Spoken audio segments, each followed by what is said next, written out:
J'ai une autre question pour vous qui me trotte dans la tête depuis quelques jours. En fait, ça s'ajoute à ce que je posais comme question hier au ministre Christian Dubé. On a de la difficulté à comprendre la résistance de certains travailleurs de la santé de se faire vacciner.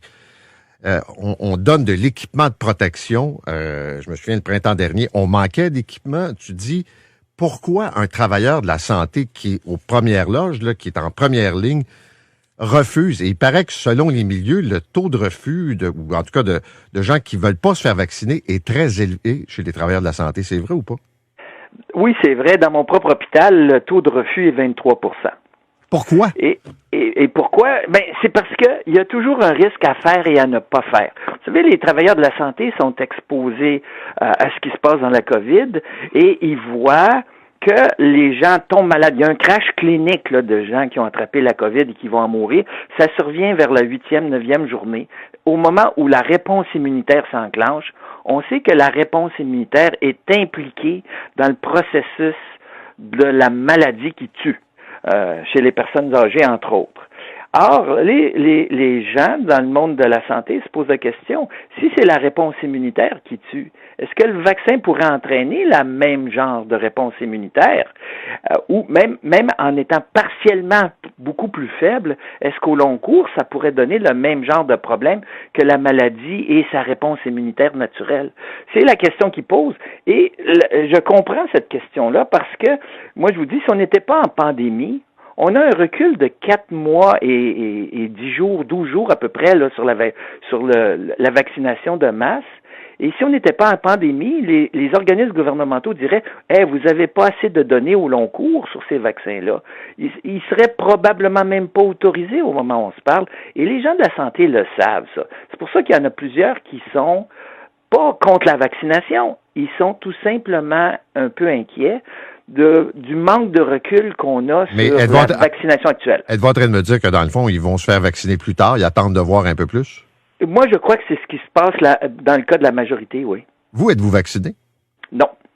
Non? Parce que ça n'a pas donné, pour toutes sortes de raisons. Puis, je cacherai pas que je fais partie de ceux qui attendent de voir ce qui va se passer, surtout, par exemple, avec les pays qui ont plus de doses, plus avancées, parce qu'effectivement, moi, j'ai enseigné 15 ans les techniques qui servent autour de la fabrication des vaccins, et il y a un paquet de questions dont j'ai pas la réponse. Donc, on se questionne, pas parce qu'on est contre la vaccination, loin de là, c'est parce qu'on connaît, ceux qui ont travaillé autour de ça savent que dans le passé, il y a eu quelques erreurs. On s'est trompé des fois dans certaines façons de faire. Et ici, on trouve qu'on va extrêmement vite parce que les gens veulent la lumière au bout du tunnel. Mais tout ce qu'on souhaite, c'est que ce soit pas un train en passant.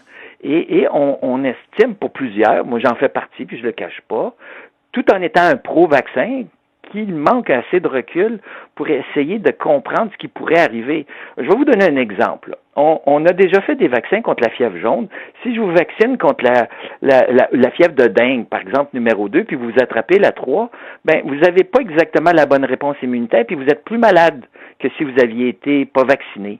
Donc, on sait que par moment, les vaccins peuvent déclencher des mauvaises réponses immunitaires.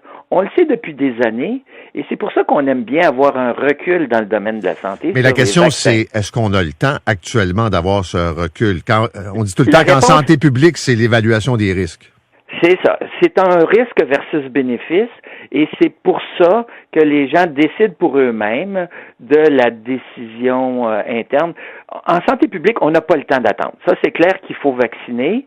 La question, c'est est-ce qu'on aura besoin de 2 doses pour se protéger sur 20 ans, sachant que le virus mute constamment et dans 2 ans, ce sera même plus le même virus. On peut poser bien des questions, et c'est pour ça que le monde de la santé hésite un peu, mais moi je crois qu'à peu près tout le monde va se faire vacciner au fur et à mesure que les données vont rentrer puis que les gens vont être plus rassurés. Merci, Dr Marchand. Bonne journée. Bonne journée. Au revoir, Dr Richard Marchand, qui est microbiologiste et infectiologue.